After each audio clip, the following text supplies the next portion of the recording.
ऐसे ट्रेड अगर आप करते हो तो डेफिनेटली आपको बहुत अच्छे समझ में आएगा कि कौन सी कैंडल किस तरीके से वर्क करती है और कैसे आपको प्रॉफिटेबल ट्रेड्स मिलते हैं। तो चलिए आज अपने सबसे पहले समझते हैं कि कैंडल्स जो हम ट्रेड कर सकते हैं, हमें कैंडलस्टिक पैटर्न को समझना है। कैंडलस्टिक पैटर्न्स के अंदर सबसे पहली चीज देखो, मैं आज का जो सेशन लेने वाला हूं ना, वो बहुत बेसिक्स लेना चाहता हूं और साथ ही साथ बहुत डिटेल में भी लेना चाहता हूं, ताकि आपको मैं ऐसी 3 स्ट्रेटजीज बताऊंगा, ऐसे 3 फॉर्मेट्स बताऊंगा कि जब भी मार्केट वैसा कोई ट्रेड बनाएगा, वैसी कोई कैंडल बनाएगा, तो आपको पता लग जाएगा कि अब आने वाली कैंडल में किस तरीके से मूवमेंट होने वाली है। So welcome everybody, today's session, आज के दिन अपने देखने वाले हैं बहुत ही बेहतरीन चीज। ठीक है, स्पेशली मैं कुछ ऑथर्स को इस चीज के लिए डेडिकेट करता हूं कि उनकी वजह से मुझे सब पैटर्न मिले और काफी अच्छे बेनिफिट्स भी मिले। तो अपने इसके बारे में बहुत अच्छे से समझते हैं और देखते हैं किस तरीके से ये वर्क करता है। तो चलिए सबसे पहले अगर मैं बात करता हूं बुल कैंडल की, तो बुल के अंदर अगर सबसे पहले फॉर्मेट की मैं बात करता हूं, सबसे पहली चीज बुल की कैंडल जो होती है ना, वो ग्रीन होती है। अगर मैं बात करता हूं कुछ इस तरीके से अगर कैंडल बनी, तो ये जो पॉइंट है इसको बोलते हैं ओपन पॉइंट। यहां से मार्केट ओपन होता है, यहां पे उस कैंडल का क्लोज होता है और ये जो पॉइंट है ये होता है हाई। और सिमिलरली अगर मैं बात करता हूं ये वाला पॉइंट, तो ये उस कैंडल का सबसे ज्यादा लो होता है। ठीक है, अलग अलग प्रकार की कैंडल्स होती है। कुछ कैंडल्स बहुत ही ज्यादा, जिसकी विक बहुत हाई होती है, यानी कि ये इसकी जो पूंछ है ये हाई होती है, एंड देन आफ्टर यहाँ पे बॉडी बहुत स्लो होती है। ये जो पोर्शन है, इस पोर्शन को बोलते हैं body of the candle. Alright, इसको क्या बोलते हैं? Body of the candle. Similarly अगर मैं बात करता हूं रेड पोर्शन की, तो रेड के अंदर भी कुछ इसी तरीके से होता है, लेकिन रेड के अंदर क्या होता है? उल्टा होता है। यानी कि अगर मैं रेड की बात करूं, तो जो यहां से ये होता है ओपन, ये होता है हाई, सिमिलरली ये पोर्शन होता है क्लोज, एंड अगर इसके नीचे भी कोई जाता है तो ये वाला पोर्शन होता है लो। ऑलराइट, तो इस तरीके से कैंडल वर्क करती है। चलिए अब अपने डायरेक्ट स्ट्रेटेजी की बात करते हैं। आई होप इतना तो आपको पता होगा। तो पहली स्ट्रेटेजी में बात करता हूं किसकी? बुल्स की। ठीक है, चलिए अगर आपको एक बहुत ही बड़ी कैंडल शो होती है, ठीक है, या फिर आपको इस बड़ी कैंडल का एक और इंटरप्रिटेशन निकलता है कि कंटिन्यूसली आपको जो कैंडल शो हो रही है वो कुछ इस तरीके से हो रही है, यानी कि ऊपर ही बढ़ती चली जा रही है। ठीक है, और उसके बाद मार्केट अगर यहां पे कुछ देर स्टेबल करता है, तो सबसे पहली बात क्या है कि मार्केट ने यहां पे क्या किया? स्टेबल किया। अगर इस कैंडल के आप 3 पोर्शंस यहां पे कर लीजिए, first portion, second portion, third portion. Alright, तो अगर इसके 3 पोर्शन तक ही मार्केट यहां पे रहता है, तो डेफिनेटली जो यहां का पीक होगा वहां से मार्केट जैसे क्रॉस करता है, तो this is your buying position, and after that market जो है एक और रैली की तरफ, ऊपर की तरफ जाएगा। ठीक है, तो पहला स्टेप आपको समझ में आया कि अगर कैसे भी मार्केट ने एक बड़ी कैंडल बनाई और बड़ी कैंडल के बाद ऊपर कुछ टाइम होल्ड किया, और वो होल्ड जो होना चाहिए वो डेफिनेटली ऊपर वाले पोर्शन में होना चाहिए, इसके नीचे ना आए, तो इसका मतलब क्या हुआ कि ये एक पोज है। ठीक है, और ये एक पोज है जो मार्केट के अंदर एक स्टेबिलिटी बना रहा है। कुछ यहाँ पे लोग जो नीचे जाने की कोशिश कर रहे हैं उनको कंफ्यूज कर रहा है, तो मार्केट ओवरऑल यहाँ पर एक अच्छी स्ट्रेंथ के साथ ऊपर बढ़ने की अब कोशिश करेगा। तो जैसे यहां से क्रॉस करे, इस हाई को क्रॉस करे, तो हम यहाँ पे क्या कर सकते हैं? बाय की तरफ जा सकते हैं। आई होप आपको ये चीज समझ में आई। दूसरा दूसरा रूल आप ध्यान से समझिए।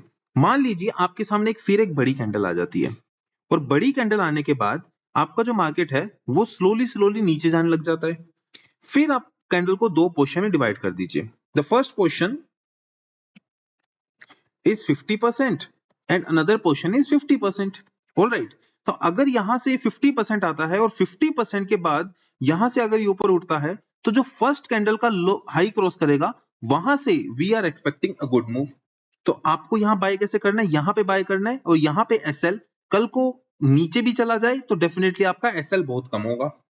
तो यहां से जो मार्केट है वो ऊपर जाने की पूरी संभावना रखता है। तो this is the second pattern जो मार्केट शो करता है। चलिए अब थर्ड पैटर्न की बात कर लेते हैं। थर्ड पैटर्न के अंदर क्या है कि मान लीजिए एक बड़ी कैंडल है या फिर छोटी छोटी कुछ कैंडल्स हैं। ऑलराइट, तो अब यहां से मार्केट क्या है? ऊपर जाने की कोशिश कर रहा है स्लोली स्लोली, यानी कि इसके ऊपर स्लो स्लो ट्रेड कर रहा है।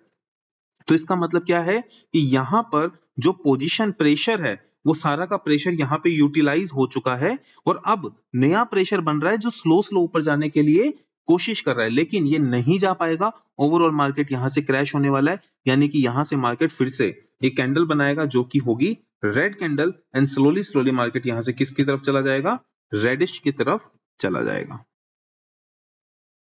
चलिए इसके कुछ एग्जाम्पल हैं, एग्जाम्पल नहीं अपने लाइव मार्केट में ही देखते हैं अभी के अभी और देखते हैं किस तरीके से वर्क करता है। ऑलराइट, तो सिमिलरली अगर मैं बात करूं बियर रन की, तो देखिए आपको ये पूरी की पूरी जो वीडियो है वो देखनी पड़ेगी, तभी आप सारी चीज समझ पाएंगे।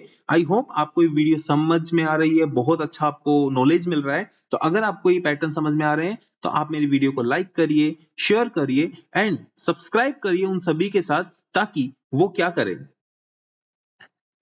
अपनी इस वीडियो को देखने के बाद प्रैक्टिस करें कि पिछले कुछ कैंडल्स में किस तरीके से मूव हुआ था और उसके बाद इसके अंदर ट्रेड लें। ऑलराइट, तो बियर कैंडल में भी मान लीजिए कोई बियर कैंडल बन जाती है या फिर कंटिन्यूसली कुछ बियर कैंडल बन जाती है। ऑलराइट, तो उसके बाद मार्केट अगर स्लोली स्लोली ऐसे स्टेबल करता है, यानी कि फिर से इसके तीन हिस्से अगर स्लोली स्लोली स्टेबल करता है और नीचे फिर से क्रॉस करता है, तो डेफिनेटली यहां से नीचे की तरफ प्रोबेबिलिटी बनेगी।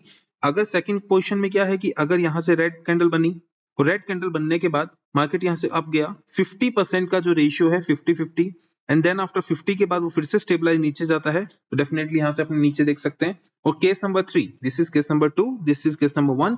केस नंबर 3 क्या है कि अगर मार्केट एक बहुत अच्छी जो है ये कैंडल शो करता है, उसके बाद मार्केट नीचे जाने की कोशिश करता है धीरे धीरे धीरे धीरे, तो अब ये जो धीरे धीरे जो मूवमेंट नीचे हो रही है, इसका मतलब ये है कि जो प्रेशर था वो फुल्ली यहाँ पे लग चुका है। यहाँ पे ये क्या है, एक तरीके का ट्रैप है।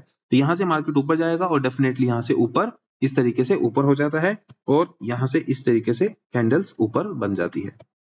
तो this is the 3 formats for bear, this is 3 format for bulls. तो चलिए अब अपने इसका प्रैक्टिकल देखते हैं, आपको मैं प्रैक्टिकल एग्जांपल दिखाता हूं इन सब चीजों का। तो चलिए लेट्स स्टार्ट। चलिए अगर मैं देखता हूं अभी वी कैन से, आप कोई भी चार्ट देख सकते हैं, इसमें कोई भी जो है दोहरा नहीं है। अब देखिए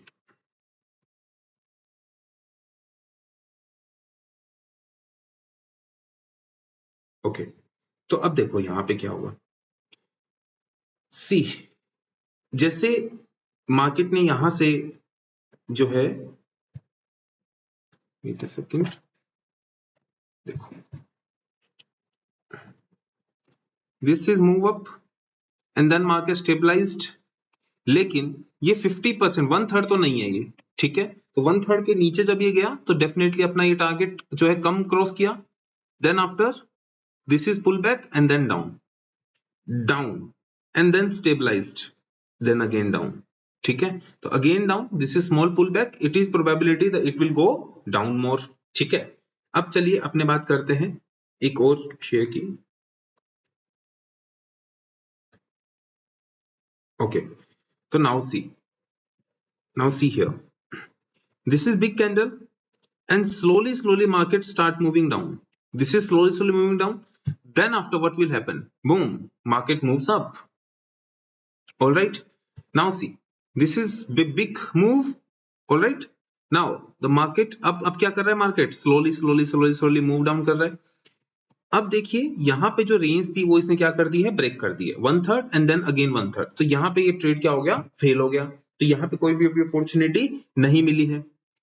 ऐसा आप सभी के साथ कर सकते हैं, जो भी आपको दिख रहा है आप कोई भी ट्रेड ले सकते हैं। यहां पर देखिए, यहाँ पे दिस इज डाउन, नीचे आया और नीचे आने के बाद इसने क्या किया, 50% तक कवर किया, 50% के बाद इसने नीचे आना शुरू किया, तो दिस इज एसएल, यहाँ पे एसएल लगेगा और यहां से मार्केट का down, and now see the market slowly come down and next day market fall, मतलब अगले दिन गिर गया, हो सकता है किसी न्यूज के कारण ही गिरा हो, पर ठीक है, मार्केट के अंदर इस तरीके से इंट्राडे स्ट्रेटजीज बनती है। चलिए अगर मैं बात करता हूं, देखिए यहां पर ये देखिए, दिस इज मार्केट, अब ये ऊपर गया, ऊपर जाने के बाद देखिए ऊपर यहाँ पे थोड़ी जो 1/3 वाला पोर्शन ऊपर ही रहा, तो अब देखिए इसके बाद ऊपर, ठीक है। तो इतने पॉइंट से मिल रहे हैं, ऐसा तो है नहीं कि अभी ऊपर का मतलब ऐसे नहीं है कि अभी ऊपर 1000 पॉइंट ऊपर चला जाएगा। तो जो थोड़ा टारगेट्स होते हैं वही टारगेट्स क्या है यहाँ पर हिट किए जाते हैं। ऑलराइट, तो देखिए यहाँ से ऐसे ऊपर चला गया। ठीक है, तो आप कोई भी स्ट्रेटजी किसी भी पॉइंट के ऊपर लगा सकते हैं, कहीं पर भी लगा सकते हैं, सेम ही पैटर्न जो है ये फॉलो करता है। तो चलिए अब बैंक निफ्टी के अंदर देख लेते हैं। ऑलराइट, तो बैंक निफ्टी के अंदर भी देखो सेम सा ही पैटर्न रहेगा हमेशा। सी दिस, यहां से देखो ये ऊपर गया, ऊपर जाने के बाद कुछ देर रुका एंड देन अगेन ऊपर की तरफ इसने मूव किया। अगर देखें यहां पर तो ये नीचे आया, देखो ध्यान से, आपको यहाँ पे देखना है, ये देखो ये नीचे आया, उसके बाद कुछ देर स्टे भी किया, देन अगेन नीचे चला गया, फिर कुछ देर स्टे किया, फिर नीचे चला गया, फिर कुछ दिन स्टे किया। तो ऑलरेडी इसने इतनी बड़ी मूव दे दी है, तो डेफिनेटली हम और एक्सपेक्ट नहीं कर सकते कि मार्केट नीचे गिरता ही गिरता चला जाएगा। फिर अगले दिन मार्केट ओपन हुआ गैप अप, देन न्यूज के कारण अगेन, अब देखो यहाँ पे ये क्या हुआ, होल्ड किया ऊपर 1/3 के अंदर, then again up. So this is the strategy over there जो आपको प्रैक्टिस करनी है, और प्रैक्टिस करने से आपको सब की सब चीजें क्या आ जाएगी, समझ में आ जाएगी। सो अगर आपको कोई भी डाउट है तो it's most welcome you all कि आप मुझसे कोई भी डाउट पूछ सकते हैं। एंड डेफिनेटली आपको वीडियो को लाइक करना है, शेयर करना है, सब्सक्राइब करना है। तो मैंने आपको बहुत ही अच्छे डिटेल पैटर्न्स के साथ वो चीजें बताई। Thank you very much, have a great day, great session with you all.